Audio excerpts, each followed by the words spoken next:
భారత జాతీయ పతాక రూపకర్త మహనీయుడు స్వాతంత్ర సమరయోధుడు పింగళి వెంకయ్య గారి 150వ జయంతి కార్యక్రమాన్ని నిర్వహిస్తున్న మిత్రులు రాజారాం ప్రకాష్ సార్ గారు, గురుతుల్యులు మిత్రులు నాయకంటి నరసింహశర్మ గారు, అట్లాగే సామాజికవేత్త గంధం నాగరాజు గారు, రజక సంఘం బండలయ్య గారు, విశ్రాంత ఇంజనీర్ శ్రీనివాస్ శెట్టి, లెక్చరర్ కృష్ణ గారు, ఈ కార్యక్రమానికి ఇచ్చేసిన అందరికీ స్వాగతం పలుకుతూ అఖండ భారతదేశానికి స్వాతంత్రానంతరం ఒక జెండాను రూపొందించిన ఒక తెలుగువాడిగా తెలుగు జాతి కీర్తిని విశ్వవ్యాప్తం చేసిన మహనీయుడే మన పింగళి వెంకయ్య గారు.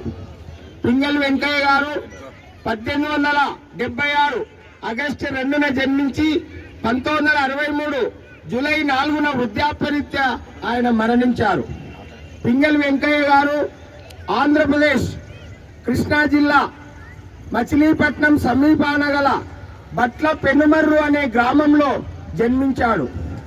ఆయన ఆ రోజుల్లో మహాత్మా గాంధీతో బోయర్ యుద్ధంలో అక్కడ సైనికుడుగా ఉంటూ దక్షిణాఫ్రికాలో గాంధీతో పరిచయం పెంచుకున్నాడు. అర్ధ శతాబ్దం వారి సాన్నిహిత్యం ఆ విధంగా కొనసాగింది.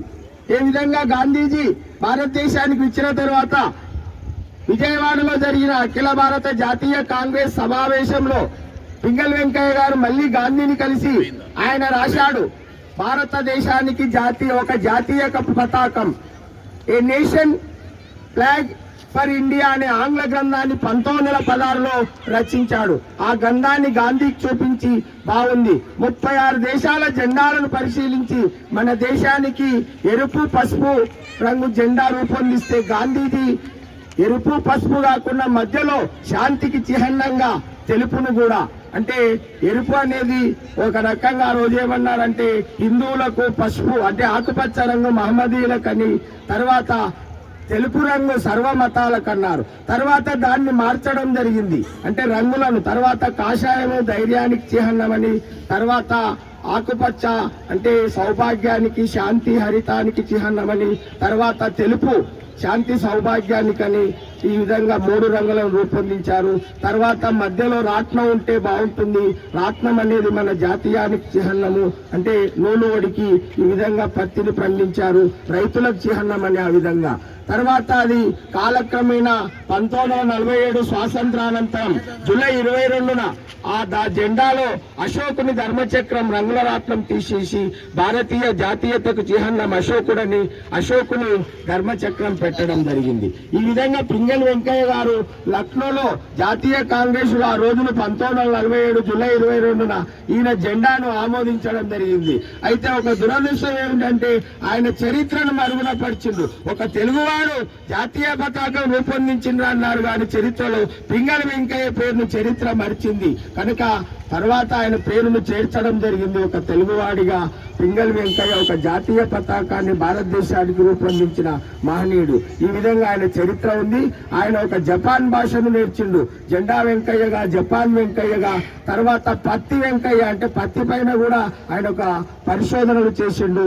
తర్వాత డైమండ్ వెంకయ్య వజ్రాలపై పరిశోధన, ఆయన జియాలజిస్టు, భూగర్భ శాస్త్రాన్ని చదివిన మహనీయుడు కనుక ఈ విధంగా ఆయనకు అనేక పేర్లతో ఆయన నామం సార్థకమైంది.